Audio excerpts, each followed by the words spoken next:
책을 보면 어떤 문장에든지 쉼표가 있고 또 여백이 있습니다. 쉼표는 잠시 숨을 고르라는 표시고 여백은 잠시 생각하라는 표시입니다.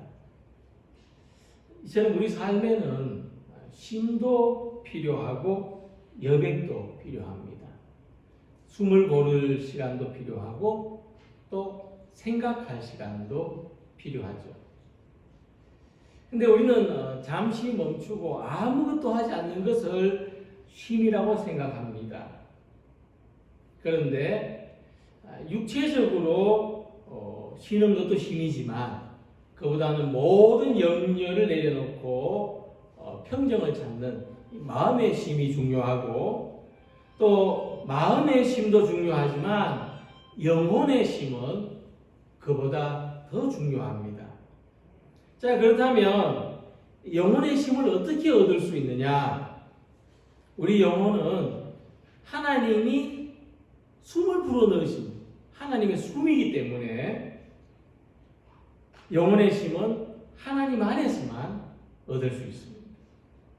우리는 하나님을 의지하고 기도와 찬양 속에서 하나님을 기뻐하는 것으로 영혼의 쉼을 얻을 수 있습니다. 무엇보다도 하나님은 우리 모두에게 쉼을 주고 싶어 하십니다. 그러나 우리가 매 순간 하나님을 의지하지 않거나 하나님을 생각함이 없이 살아갈 때 우리 영혼은 쉼을 얻을 수 없을 것입니다. 느헤미야 8장 10절에 이렇게 말씀합니다. 이날은 주의 성일이니 근심하지 말라. 여호와로 인하여 기뻐하는 것이 너희의 힘이니라.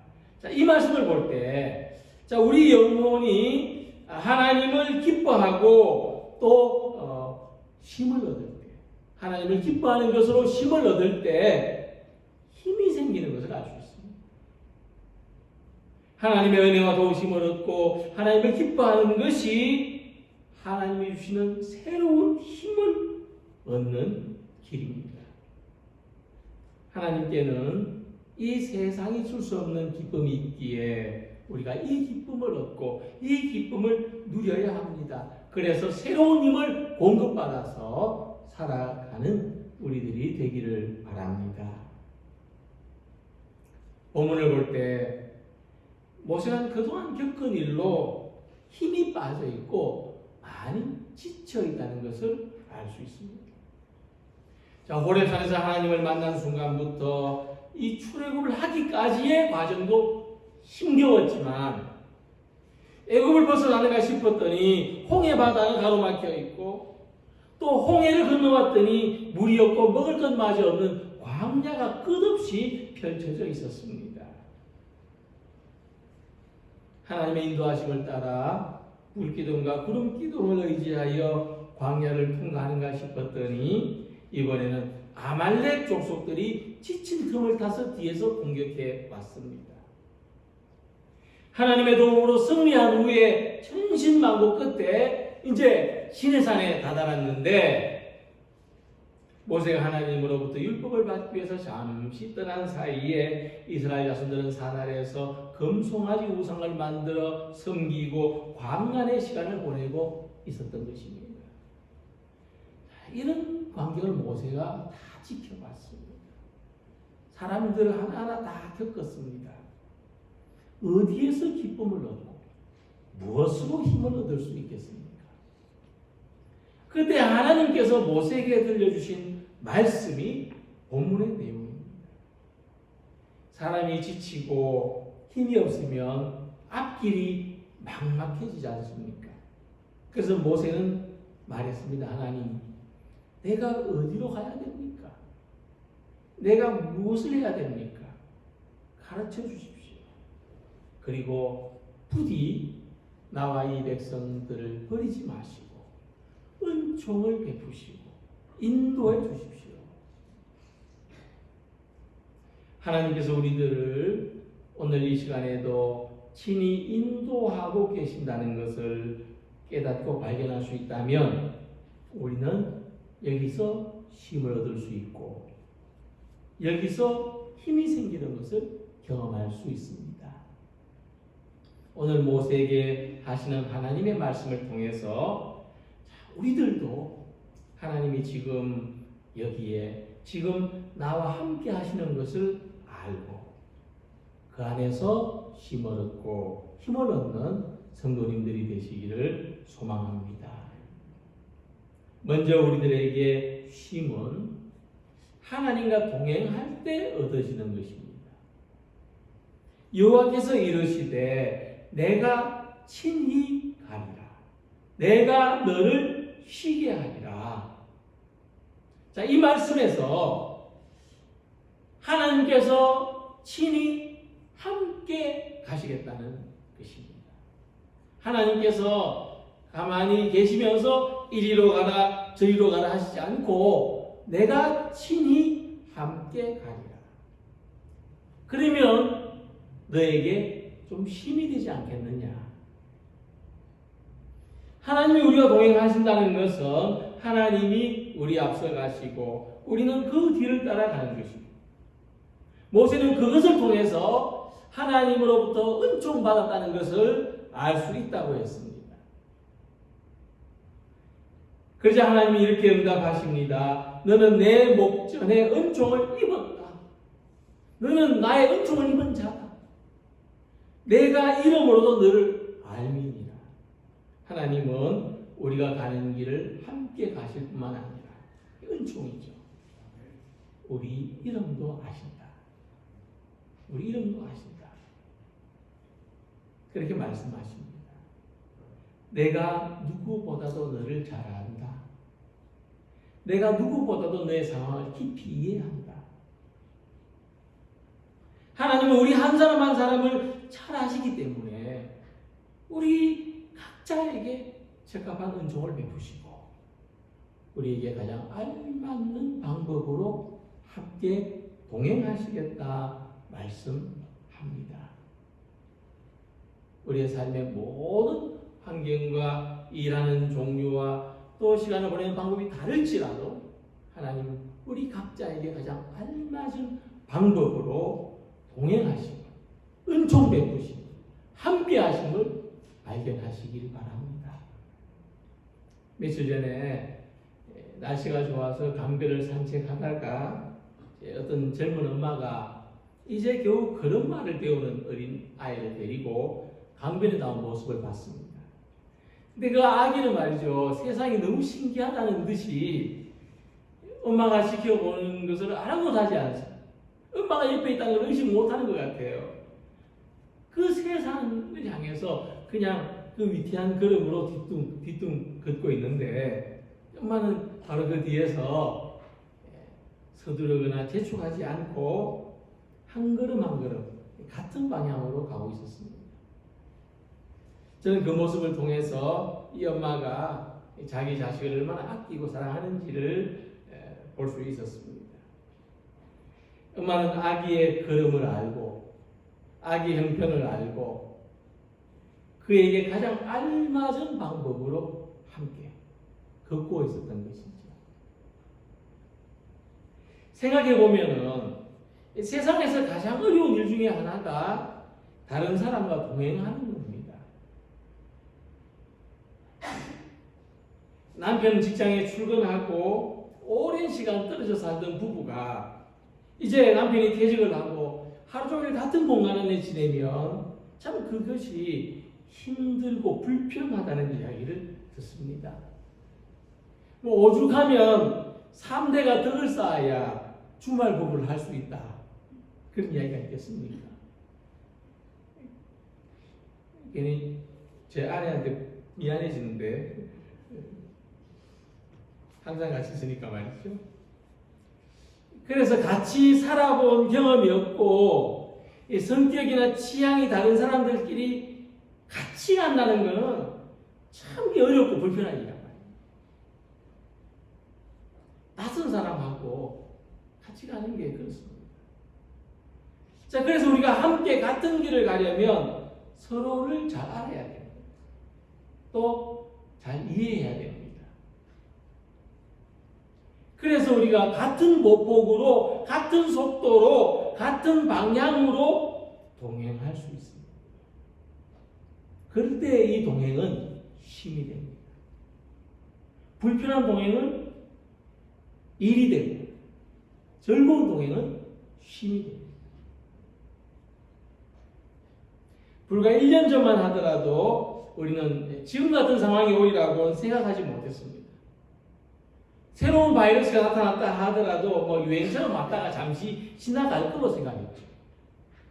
그런데 지금 이 코로나 바이러스가 세계를 마비시켜 놨습니다. 할 일이 줄어든 사람들도 있을 것이고 사람들과 만남도 많이 줄어들었습니다. 하지만 아무도 이런 상황을 쉼이라고 생각하지는 못할 것입니다. 그렇게 생각하지는 않죠. 덕분에 잘 쉰다. 이런 사람 잘 없을 겁니다. 그런데 지금과 같은 힘든 길을 갈 때에도 하나님께서 우리에게 은혜를 베푸시고 우리와 동행하신다는 것을 기억하시기 바랍니다. 자, 우리는 여기에서 힘을 얻을 수 있습니다. 하나님께서 우리와 함께 걷고 계신다는 것을 아는 것만으로도 힘이 되고 힘이 납니다. 내가 가는 이 길이 혹 어떤 길일지라도 나 혼자 걷는 것이 아니라 하나님이 함께 하신다. 그것을 생각하며 살아가면 우리 인생 전체에 그 힘이 나와 함께 합니다. 그래서 우리가 하나님이 지금 나와 같은 길을 가고 계시는 것에 대해서 염려할 것이 없습니다. 아브라함과 이삭과 야곱과 같은 우리 믿음의 선조들을 볼 때 그들 누구보다도 고단한 인생을 살았지만 동행하시는 하나님을 믿고 의지했으므로 어려울 때마다 힘을 얻었고 위기의 상황에서도 피할 길을 발견했습니다. 지금 우리의 뒤는 하나님이 지켜주시고 지금 우리의 앞길은 하나님이 열어주시는 것을 믿으시기 바랍니다. 동행하시는 하나님으로 말미암아 힘을 얻고 또 힘을 얻으시기 바랍니다. 하나님이 주시는 힘으로 말미암아 믿음의 길을 함께하는 우리들도 서로 이해하고 또 배려하고 같은 속도와 같은 방향으로 나아가기를 소망합니다. 자, 하나님이 동행하시는 것을 알 수 있게 해달라고 요구한 모세는 두 번째로 하나님의 영광을 보여달라고 했습니다. 구체적으로 말하면 그것은 하나님의 얼굴을 보여달라는 겁니다. 하나님 얼굴을 보여주십시오. 그러니까 모세는 하나님의 얼굴을 직접 보는 것이 하나님의 영광을 바라보는 것이라고 생각했습니다. 그런데 하나님이 이렇게 말씀하십니다. 너는 나의 얼굴을 볼 수 없다. 아무도 나를 보고서는 살 수가 없기 때문이다. 너는 내 등을 볼 것이다. 그러나 내 얼굴을 너에게 보이지는 않을 것이다. 내가 내 등을 볼 것이요 내 얼굴은 보지 못하리라 하는 이 하나님께서 말씀이죠. 나 여기 있다. 얼굴을 보여주시면 좋으련만 봐, 내가 여기 있지 않느냐. 우리에게 그 얼굴을 비춰주시면 좋으련만 내 얼굴을 본다면 너는 이 세상에 있지 못할 것이다. 이 말씀은 엄청난 절망처럼 들릴 겁니다. 우리가 그렇지 않습니까? 하나님 이것을 통해서 내가 하나님이 계신 것을 알겠습니다. 하나님 이것만 해주신다면 하나님이 함께한 것을 알겠습니다. 그런데 하나님께서 만약 그렇게 할 수 있다면 너는 이 세상에 사는 사람이 아닐 것이다. 그런데 그럼 우리가 어떻게 하나님을 믿습니까? 어떻게 하나님을 확신합니까? 은혜로우신 하나님께서 말씀하십니다. 우리들이 하나님의 얼굴은 볼 수 없지만 우리에게 임하신 하나님의 영광을 어떻게 발견할 수 있느냐? 우리는 하나님의 뒤에서 하나님의 등을 볼 수 있다. 자, 이게 무슨 말씀이냐 하면은 우리는 오직 하나님의 발자국을 볼 수 있다는 것이고 하나님의 손길만 볼 수 있다는 것이고 하나님의 영광을 비추는 빛만 볼 수 있다는 것입니다. 그래서 모든 것이 끝나고 모든 것이 지나갔을 때 그때 비로소 우리는 하나님이 함께 하셨구나. 하나님이 하시는 일이었구나. 이 사실을 깨닫게 되고 바로 그것이 하나님의 영광을 바라보는 경험이 된다는 것입니다.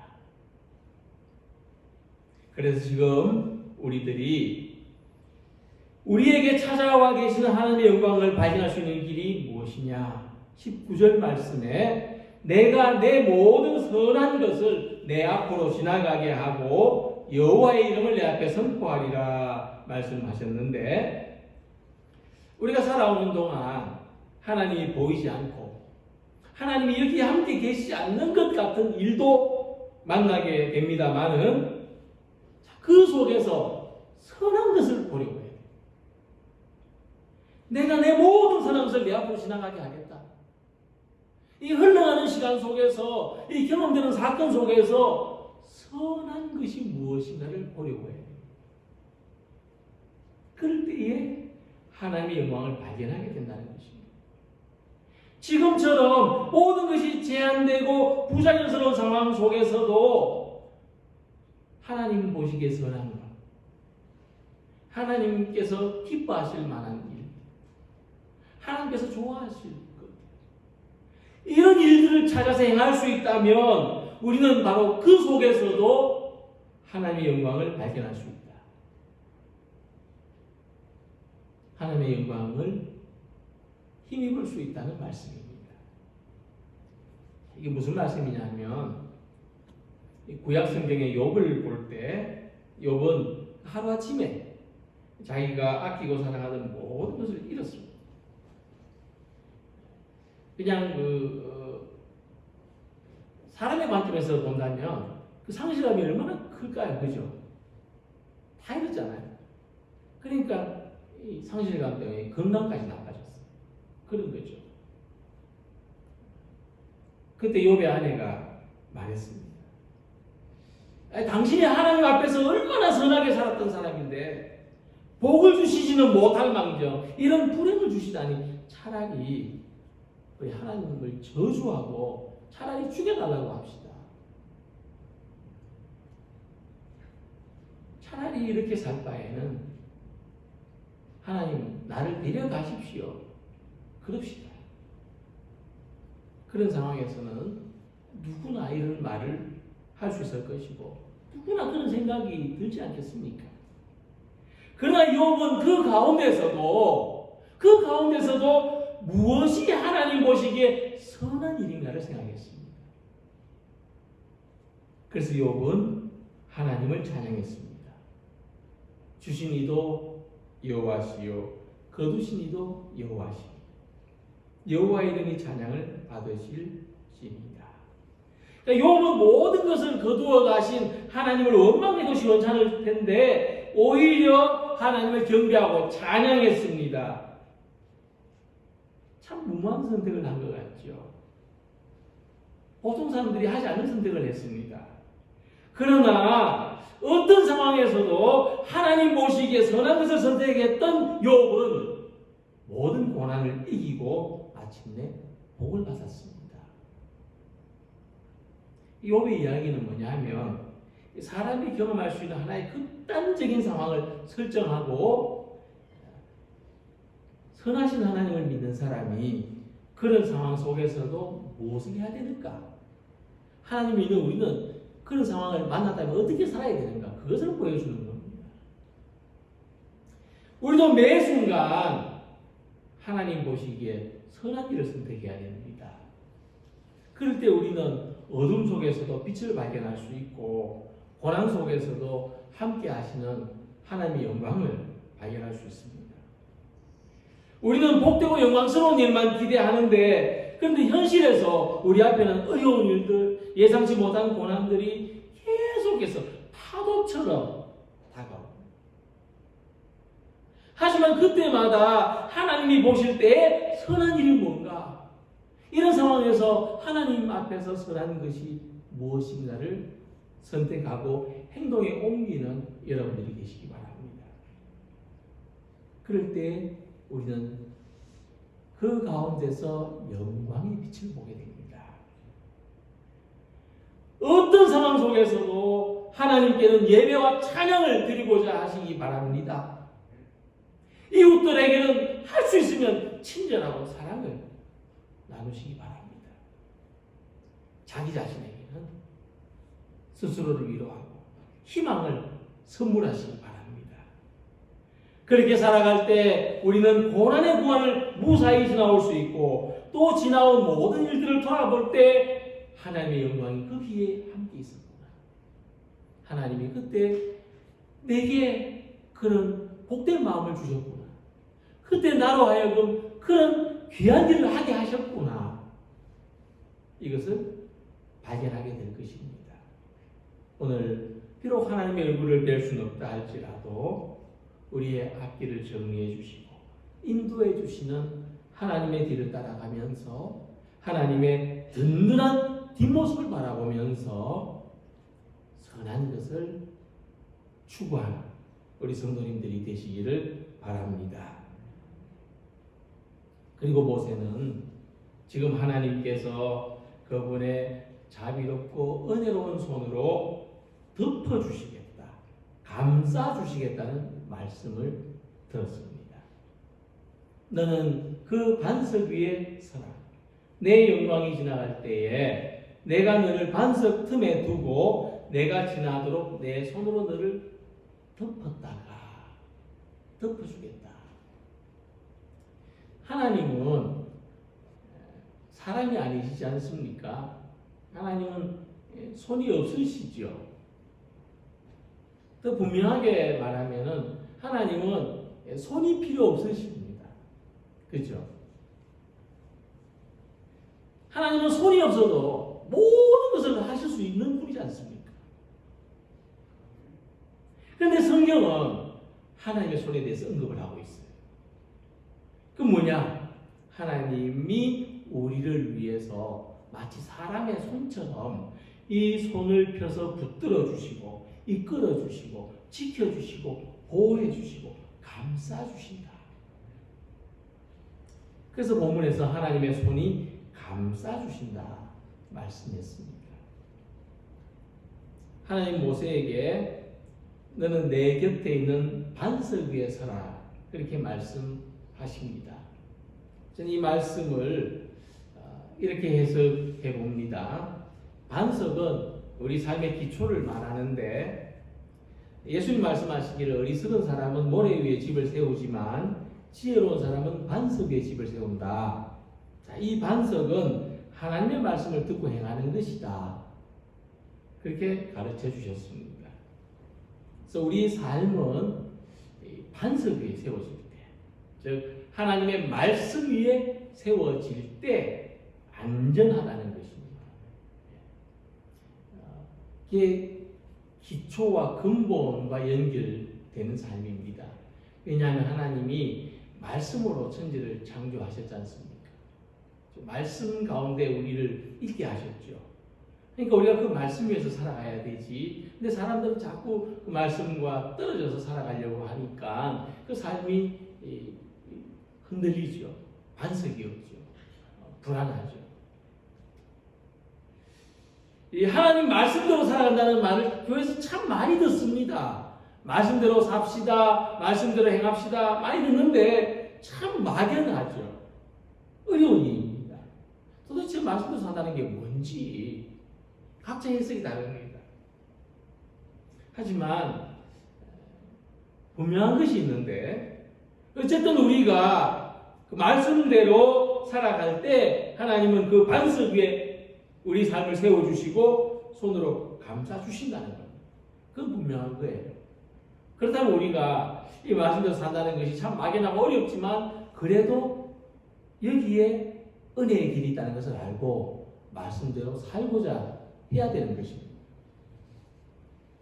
자, 그래서 하나님은 우리들과 언제나 함께 하시는 것을 보여주시고 나타내 주시기를 원하시는데 우리가 하나님이 함께 하시는 것을 알 수 있는 방법은 하나님의 말씀을 즐거워하고 그 말씀을 기초로 해서 살아가는 것입니다.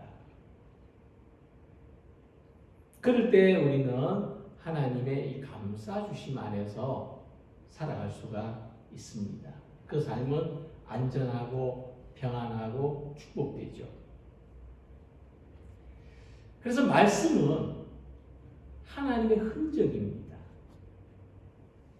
말씀은 하나님의 뒷모습입니다. 말씀은 하나님의 위로고 지금 우리에게 주시는 메시지입니다. 특별히 우리가 성경을 필사할 때 이 말씀을 통해서 나타나는 하나님의 영광을 경험하고 말씀을 통해서 나타나는 하나님의 지키심과 보호하심을 경험하고 말씀을 통해서 나타나는 하나님의 감싸주시는 은혜의 손길에 닿게 되기를 소망합니다. 말씀을 필사하면서 은혜가 경험된다면 잠시 쓰던 것을 멈추고 하나님께서 감싸주신 안에 들어가시길 바랍니다. 그 은혜의 손길을 묵상하면서 머물러 있는 시간을 가지시기 바랍니다. 그 속에서 영혼의 힘을 얻고 또 새로운 힘을 얻으시기 바랍니다. 우리 영혼이 힘을 얻고 새 힘을 얻는 길은 하나님의 말씀 안에 있습니다. 우리는 말씀을 통해서 하나님의 감싸주심을 경험합니다. 하나님이 충만히 여기에 계시는구나. 하나님이 내 안에 충만히 머물러 계시는구나. 우리는 말씀을 통해서 새 힘을 얻고 힘을 얻습니다. 우리는 말씀을 통해서 이 고단한 인생길에 함께 가신 하나님을 발견합니다. 우리는 말씀을 통해서 나의 지나온 모든 삶에 스며들어 있는 하나님의 영광을 경험합니다. 오늘도 하나님의 말씀을 통해서 우리 사랑하는 성도 여러분들께서는 쉼을 경험하시고 새로운 힘을 얻으시기 바랍니다. 말씀을 통해서 하나님이 지금 나와 지금 우리와 함께 하시는 것을 경험하시기 바랍니다. 하나님 말씀을 삶의 든든한 기초로 삼으며 말씀을 내 삶의 가치관으로 삼고 말씀 안에서 함께 마음과 뜻을 모아 믿음의 여정을 기쁘게 행진하는 우리 모두가 되시기를 주님 이름으로 기원합니다. 기도드리겠습니다.